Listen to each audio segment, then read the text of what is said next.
Très heureuse ya kokutana bino mokona lelo pona kopesa bino retro ya basango ya poso mobimba tofongoli yango pona koyebisa na bino ete 69 au magistrat oyo bazalaki nommé na nzela ya ordonnance présidentielle mikoleleki bapretaki serment liboso ya tata mokonzi wa ekolo Félix Antoine Tshisekedi Tshilombo tolanda 69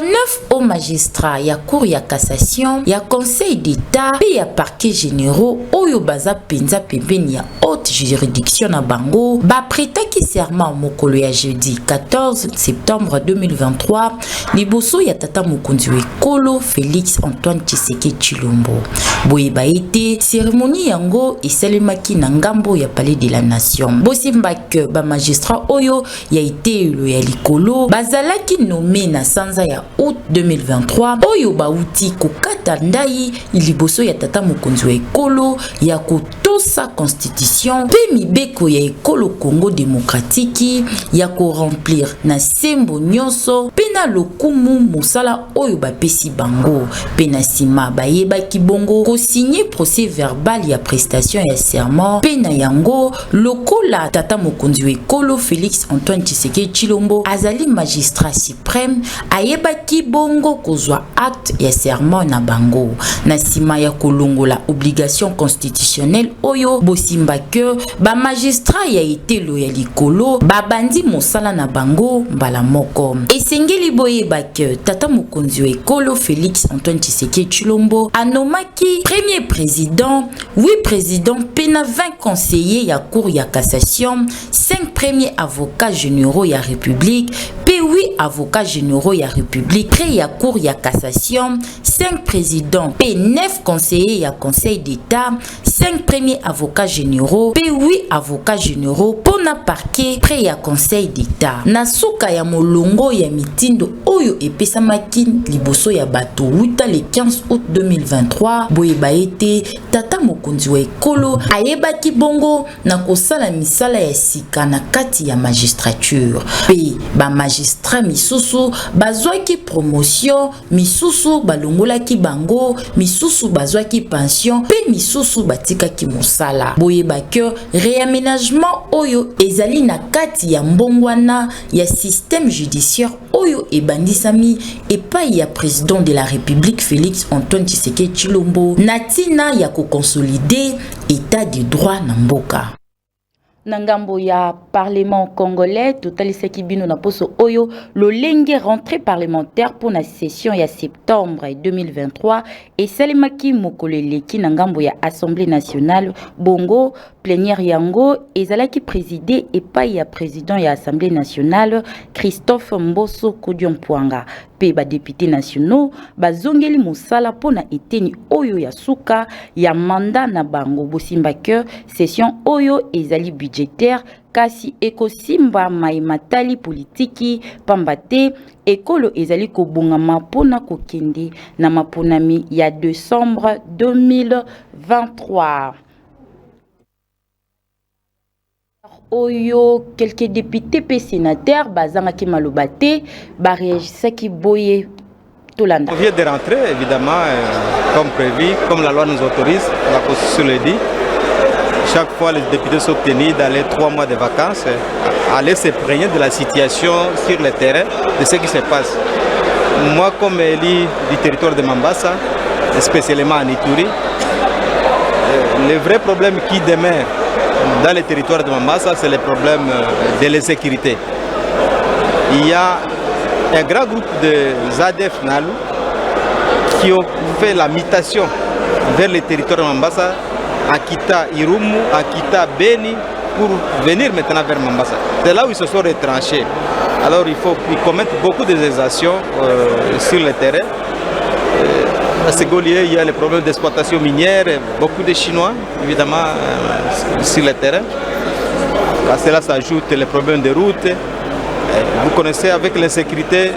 il y a des conséquences qui ensuite à suivre. Les écoles ne peuvent pas ouvrir dans d'autres milieux, la population se déplace. Donc tout ça, ce sont des lots de problèmes que j'ai en territoire de Mambasa. Je vais reconnaître que c'est le temps où nous devons voter un budget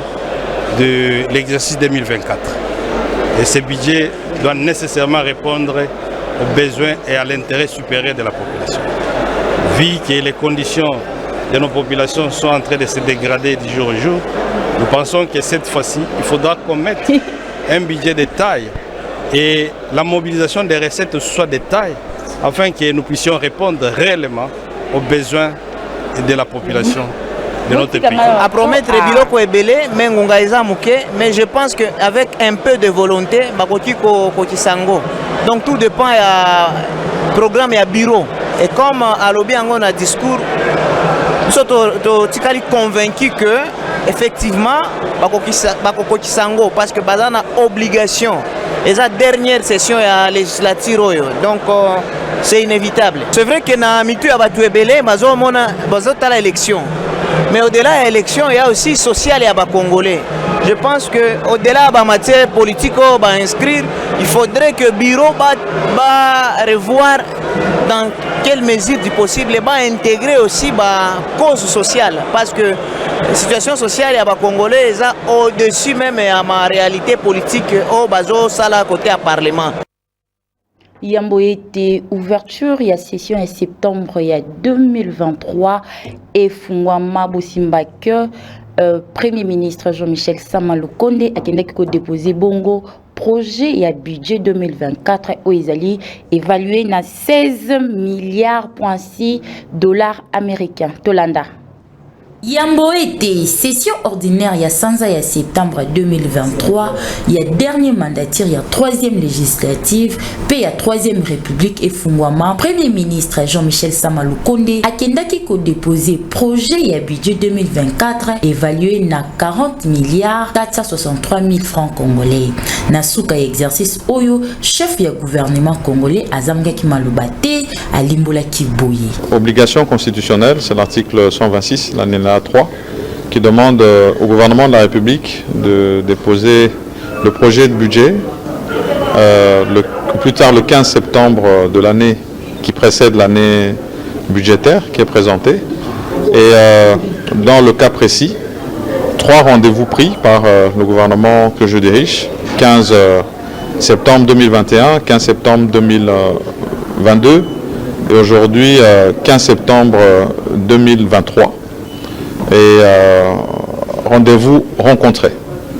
et respect de la Constitution dans le cadre de la présentation de ce projet de budget. Je voudrais mentionner que pour celui-ci, il est déposé effectivement en équilibre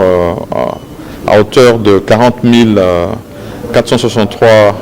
milliards de francs congolais. Il est en hausse de 24,7% par rapport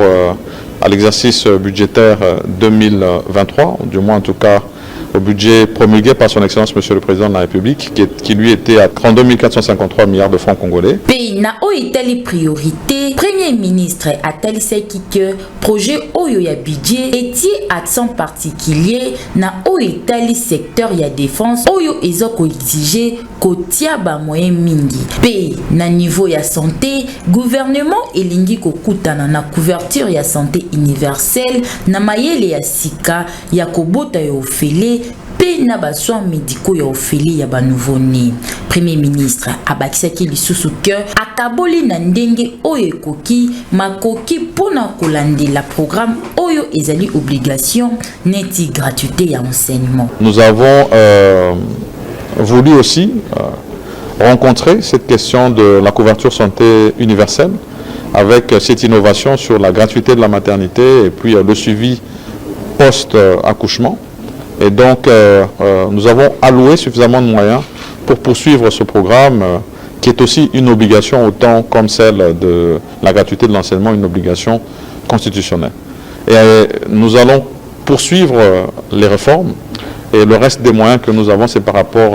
à ces engagements que nous avons pris par rapport à ces différentes réformes, la diversification de notre économie.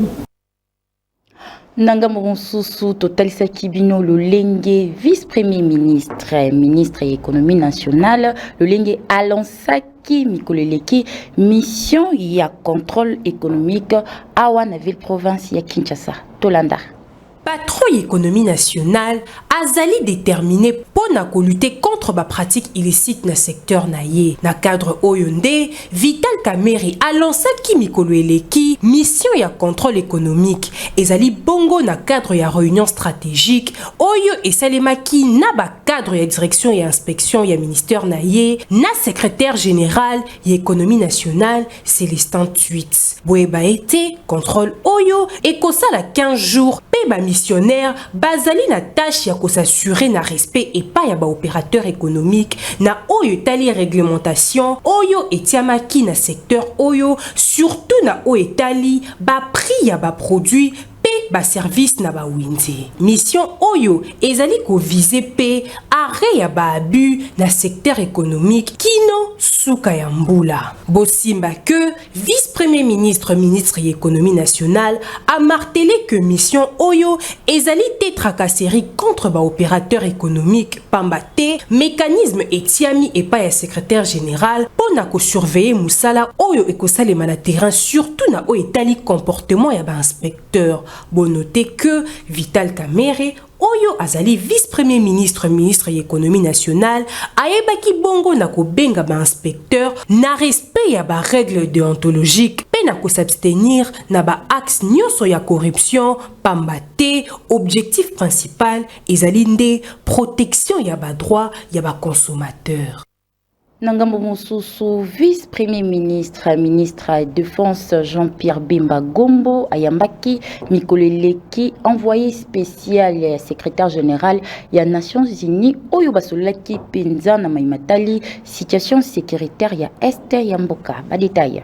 Envoyé spécial ya secrétaire général ya ba Nations Unies pour la région ya Grand Lac, Ayamba Maki Mokolo ya jeudi 14 septembre 2023 et pas ya vice-premier ministre ministre de Défense nationale et ancien combattant ya République démocratique du Congo. Boeba été rencontre Oyo entre Jean-Pierre Bemba Gombo na Wansia Oyo azalaki porteur ya message ya République démocratique du Congo et pas ya secrétaire général ya Nations Unies avant assemblée générale. Alimbola qui était aoutaki bongo na kokutana na vice-premier ministre ministre de la Défense nationale et a expliqué qui est Oyo République démocratique du Congo et koki kosala na Oyo ezali kosala déjà pe Oyo République démocratique du Congo ezali kozela na bamboka misusu. Alimbola ki lisusu que a rendre fidèlement compte na secrétaire général pour na contribuer na préparation ya malamu ya ba entretien Oyo président de la République Félix Tshisekedi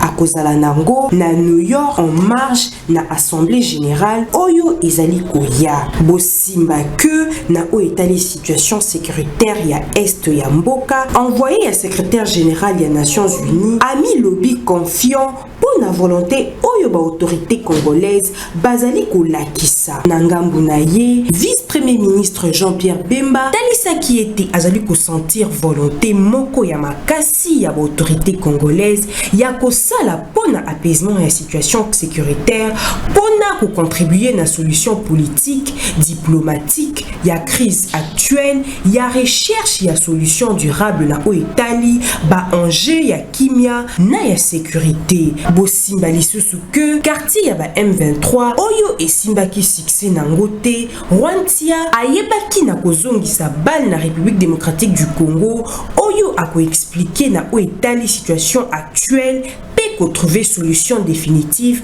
na o Italie penza partie ya Est ya République démocratique du Congo. Tolobela sikawa maimatali société pour na koyebisa na bino ete na poso oyo totalisaki bino lolenge ba reporter ya magazine télévisé Allo Peuple bakitaki na terrain pour na kosalela bino constat ya instabilité ya taux d'échange awa na ville province ya Kinshasa. Ba détail. Na ville province de Kinshasa mikolo oyo population azali komona ba phénomène kilikili surtout na oyo etali taux d'échange awa na ville province de Kinshasa ezali ko déranger mémoire ya population congolaise surtout ya ville province de Kinshasa avec impact na idéologie soki otamboli na bakwanyo so côté ba changer bazali okoyoka kaka na ba tableau na bango ba fixer bato kilikili ndenge na ndenge kote mususu okomona 24 kote mususu 24 500 kote mususu soko kebite na misika fumi 25 na 26 c'est-à-dire 10 dollars et comme na 26 000 25 000 24 500 nyonso oyo population azali kokemba na niveau moko ya defote ya komona instabilité ya monnaie na biso awa na République démocratique du Congo surtout na ville province de Kinshasa tango allo peuple ekiti na terrain pona kotuna avis ya population yoka nemba lubi la façon que ba mesure bazwaki na conseil des ministres mais qui peut stabiliser mais to comprendre que à un moment donné que ça nini comme atali sous ayango nazolo baboui nazolo bakeza du c'est un constat où on a na sala à chaque fois ce bakuti ba fonctionnaire to constataka moi aussi ya pour nga ezalaka simple il faut seulement Congo pe abanda pour exporter et plutôt que nous autres biloko ya kati ya bozo produit bozo teka libanda bato ba utaka libanda o bazana ba produit bazana besoin ba produit ya Congo bakoya na dollar okomona ke kusala stabilité ya monnaie biso to importa kaka to exporta ati nous sommes na que non chaque fois pour nous ala kana ba problème ya ba dollar et maki dollar et kiti na mambo oyo to yombi façon bongo zo matela yango te akondi bazo sala musala bien te mbongo comme matana niveau mabe tozo kemba bazira biso solution. Ah oui, gouvernement provincial surtout gouvernement central il y a Jean-Michel Samalokonde population ya ville province de Kinshasa bazali kolela ebele na instabilité ya taux d'échange ndenge ezali kobina bina tantôt 24 tantôt 25 côté mususu 26 nyonso oyo bazali koloba pe biloko ezali komata okola sincère okokene kotuna kaka cycle ya 100 francs eza lisusu te ekomi kaka 500 francs 1000 francs 2000 francs okotala pe ya 500 francs yango posa kolela me okolela kaka na mutema maya miso ekotanga yo te po façon oyo okoza sika ngo yo moko oloba kutu toza suna mboka te zoka ne toza na République démocratique du Congo awa na ville province de Kinshasa. Nangambo ya commune ya Ngiringiri totalisaki bino lolenge bavandi ya direction ya Khartoum bazali kosenga na bakonzi ya mboka babongisela bango nzela lolenge babongisa na ba direction mususu ndakisa direction ya Lengesa tolanda. Comment na lolenge makambu ya infrastructure ezokende kitoko na elengi mikolo oyo na bavni ya ndenge na ndenge awa na ville province ya Kinshasa ezali kopesa penza esengo makasi na mitema na yango bavandi ya direction Khartoum bazali kolela pe na bakonzi ya mboka basalela bango nzela lolenge babongisi nzela ya Elengesa ya Shaba pe lisusu ndenge bazali kosala Birmanie pambate direction ya Khartoum ezali route moko secondaire oyo soki ba embouteillage ezali na sosa esungaka batu bayeba kokima embouteillage zamboka batala ka Khartoum eza commune na biso rapport quartier na biso yana commune na Ngiringiri mais to ana mwa ba makima ya ba makambo bele eza direction mwa befo et mérité fait en presse asengi mana ba konza mboka ba aider biso pona ka oyo rapport ya par rapport tira nyonso na maboko na bango batala ka na biso eti ngai pona ngai numéro 1 ya biso nyonso ayebi aza mwana mabele tous les directions to banini Lengesa eza na makadam Khartoum eza na makadam Ekambela eza na makadam Shaba eza na makadam Asosa makadam eza Birmanie projet nango za ba opeta za ba papola yango okopone sayo baniata odaki niata osokopone etika Khartoum ya biso obuto alekawa ayebi histoire hôtel biso likamo ya Khartoum so Khartoum ebongi awe koma fierté kitoko sipena population oyo bavandaka na direction Khartoum basengi na bakonzi ya mboka basalela bango nzela pamba te bango pe bazali na posa route oyo ekoma lokola ya bamisusu.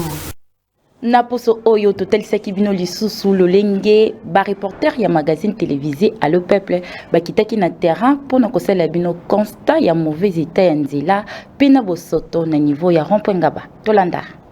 Caméra ya magazine Allo Peuple toujours proche ya population ekitaki bongo na niveau ya rond-point Ngaba oyo wapi esangisa bongo commune ya Makala ya Ngaba pe commune ya Lemba. Constat ya liboso eza mauvais état ya nzela ebebi makasi na ndenge ya kosakana te ndenge bino moko bozali komona na bilili oyo ekomi kokoze ba bouchon bambouteillage na ndenge ya kosakana te pe ezali bongo koempêcher bonne circulation ya population na mituka pe ba moto. Deuxième constat eza bosoto insalubrité pe mbindo etondi awa ebele ezali kopesa solo na ndenge ya kosakana te pas moyen de bien respirer to yebite soki salongo esalemaka awa to pe esalemaka te nde esengeli koyeba ko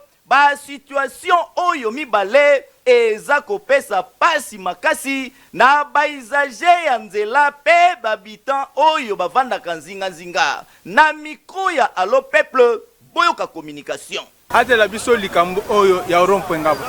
parce que d'abord salité eza makasi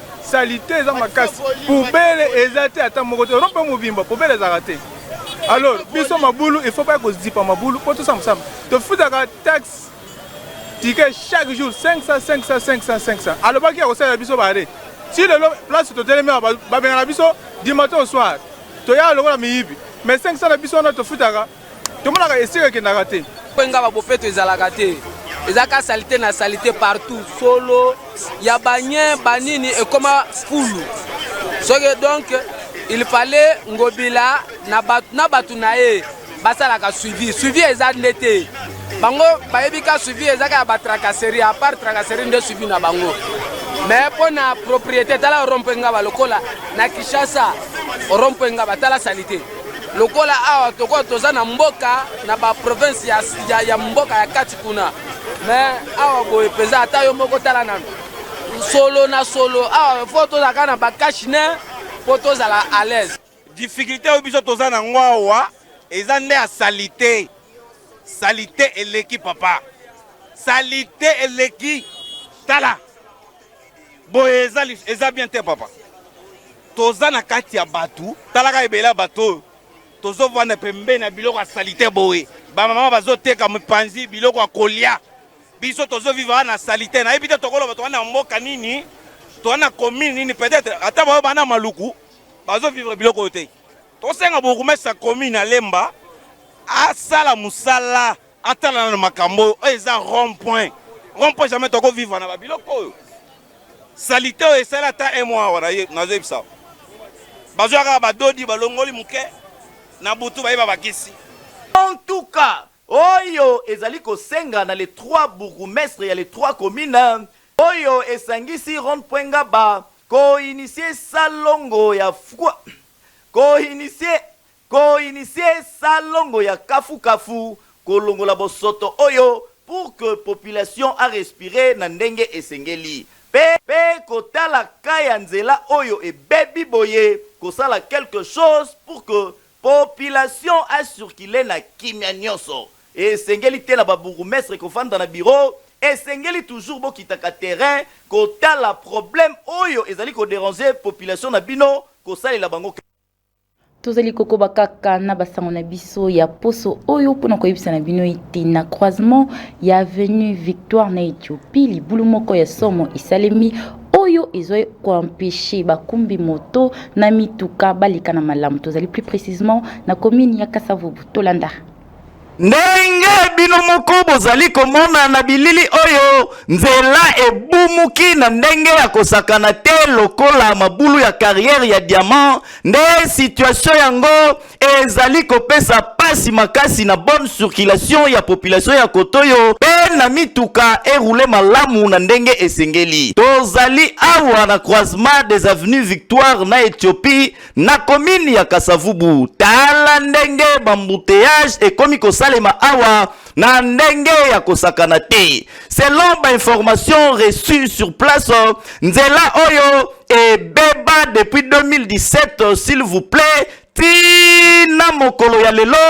eloko moko te esalema. Bourgmestre ya commune ya Kasavubu, silence radio. Nzokande population ya Kotoyo alobi awa kutu azali ko circuler na pasi boye bongo tango bamvula ekoya bako suka wapi bako faire face na ebale na fleuve tope na nini na micro ya allo peuple boyoka communication libulu oyo zomona oyo ewumeli makasi awa toka fachi beto azosela ba beto ba côté musu ba selemba ba bandali mais pourquoi pas awa tomiko souffrir ma mutu ko komiko kufa biso liko ba pièce ba bongisa biso awa difficulté o dozala ngo makasi awa eza libulu esalami awa na Ethiopie libulu oyo esalama banda 2017 président Kabila ki atikango président Fachaye tomoni ndeko Gentini Ngobila azobamba mabulu nyonso mais oyo Ethiopie oyo toyebite libulu oyo ekoti kindoki bien soki ina rompo victoire babamba pesa bate beton awa sauté toyebite libulu oyo ozela kamie kufa eboma batu bongo ba kosala ngo meto zoyeba titi siko bambouteillage eza makasi en plus bambouteillage oyo bit nango so totali penda bien banzela ndeza penda malamu te banzela eza malamu te yango toyosenga penda surtout epa na bino bakonzi ya mboka gouverneur de la ville en tout cas bozwela biso solution penda ya banzela po ezala bien tozo souffrir makasi tozo souffrir penda makasi donc surtout na victoire awa donc ça ne va pas donc nzela eza malamu te na siribino mo bozo mona ndenge ezo créer ba embouteillage ba mituka ezo beba tout dans la cause ka ya ba embouteillage donc il faut libulu oyo yo bozo lango penda solution en tout cas pona nzela oyo ebeba boye depuis 2017 pardon ezali kosenga d'abord na premier citoyen ya commune ya Kasavubu monsieur le bourgmestre tika kolala tika bureau kita na terrain po mosala esale makande na terrain yo moko osala constat pe opesa rapport na bakonzi oyo bazali likolo na yo soki ka oyo ezali ya yo te pour que solution ezala trouver po na ka ya nzela oyo mosala esale makande bongo ata yo moko depuis 2017 pardon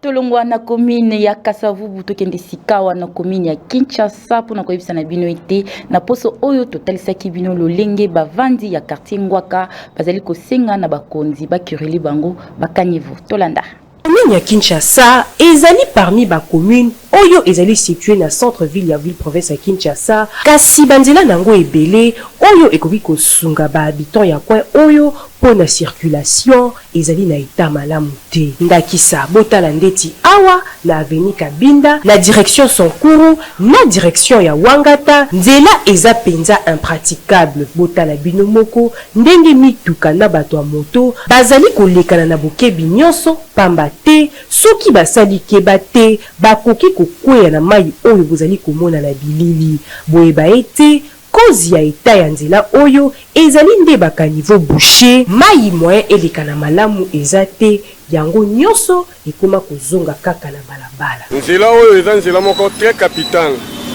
ezwi kobanda 24 ki eke poilu eza nzela moko très capital me nzela oyo banda yango ekufeli awa bato ya TNC baya awa bashane ebele bayaka awa me nzela oyo moya kosala eza nango te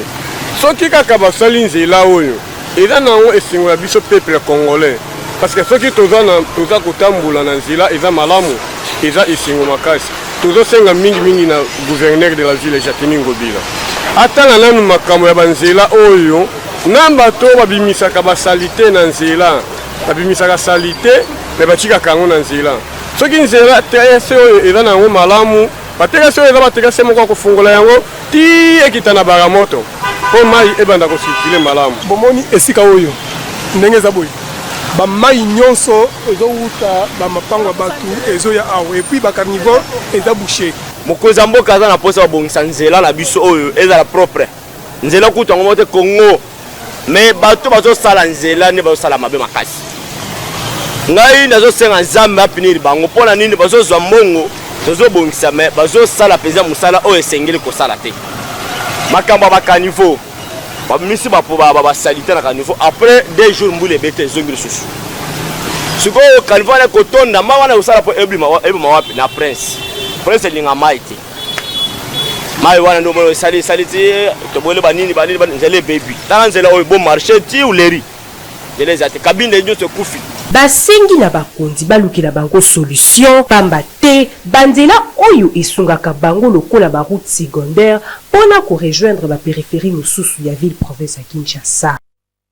Na ngambo ya commune ya Kinsenso, plus précisément na quartier Kitomesa, total sakibino lolenge bavandi ya coin oyo bazali kolela mpona maimatali insalubrité tolanda. Population ya quartier Kitomesa na commune ya Kisenso bazali kolela pona likambo etali bosoto na kati ya terrasse pe lisusu eta ya pont eza malamu te kasi ya kokamwa eza ke batu oyo bavandaka pene ya mai oyo balekisa batio da ba installation na bango na kati ya mai yango et surtout que tozali na elanga mai yango ezoleka na malamu te botala bino moko lolenge bosoto evandi esika moko na yango boyoka ndenge population balobi na micro ya Allo Peuple.